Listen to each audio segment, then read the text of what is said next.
Well, earlier I spoke to Lord Dubbs from West London and to Douglas Murray, associate editor of The Spectator, who I began by asking whether he thought the government was right to stop taking in child refugees. Well, I think it's an exceptionally complex issue on which there's been a certain amount of grandstanding in recent hours and days. I think it's an enormously larger and more problematic issue than has been presented by some people. I think that this country should take a quota of child refugees from Syria, but taking children from camps in Europe, I think everybody simply should acknowledge from all sides and areas of this argument, there is a genuine risk of encouraging flow. And I'm not talking there about Syrian child migrants who are unaccompanied, but the potential of unaccompanied child migrants from across Africa, across the Middle East, the Far East coming. This is simply something we have to think about. Lord Dubbs, the principle Douglas Murray is suggesting may be correct, but it has to be done in a different way. Well, I'm afraid I don't agree. If we are going to say we'll take no unaccompanied children from Europe, we're leaving thousands of children there to face a very, very bleak future. I didn't, of course, ever say we should take them all. What I said was we should take some of them and play our part in accepting responsibility. But I think the argument about more coming in doesn't work anyway. The government has already said some time ago they won't take any who've arrived in Europe after the 20th of March last year. And that should surely deal with some of the arguments about further ones coming in being attracted in a magnet-like way.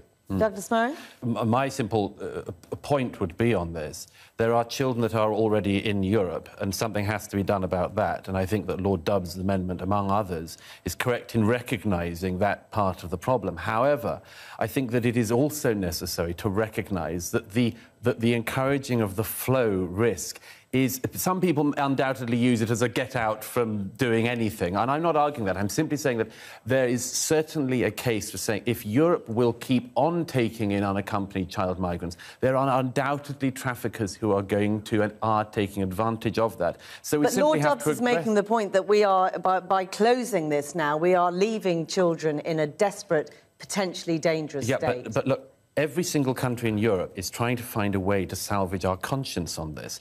If we do not take them in, the children remain in Greece or France or Italy. They remain somewhere in Europe. So the problem doesn't go away. Lord Dubbs, is this just about salving our conscience? No, I think it's about much more than that. Good heavens. I think it's a matter of being humanitarian. I think it's a matter of saying that the most vulnerable of the vulnerable, unaccompanied child refugees, need some help. Look, when my amendment passed through both Houses of Parliament and was accepted by the government then said to me they would accept the letter and the spirit of the amendment.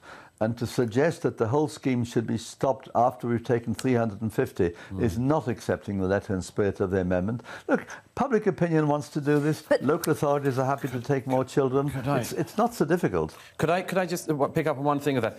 I think this thing about public opinion, if I may say so, Lord Dubbs, is an error. I think the public, we are far more torn about this. And if I may say so, I think we're not just torn between individual camps, but down the middle.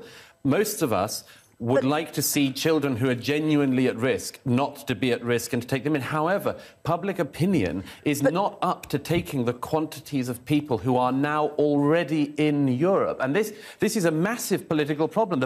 We, the public, do not have a very clear idea of what we want and want contradictory things. Lord Dubbs, do you accept any of that? Well, I'm not terribly happy about that. Look, we're talking about relatively small numbers of children, but 350 is just too few. There are 2,500 in Greece, there are about 10,000 in Italy.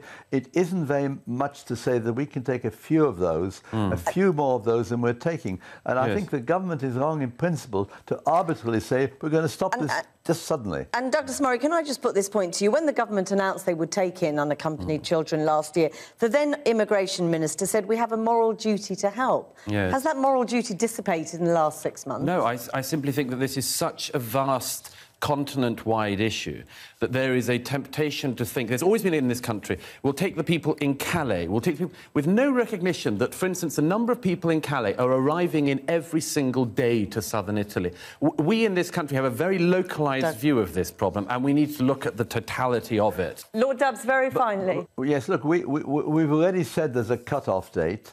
we've already said they should be unaccompanied child refugees. So they've got to have some reasonable prospect of coming under the Refugee Convention. So there are certainly strict controls on this. And I didn't say ever we should take them all. And I think to get some of these children from the desperate situation in the camps in Greece and in Italy would only be a humanitarian gesture. And I'm convinced that for children, British public opinion is on our side. Lord Dubs, You're right. Douglas Murray, thank you very much for joining us, both of you. Thank you.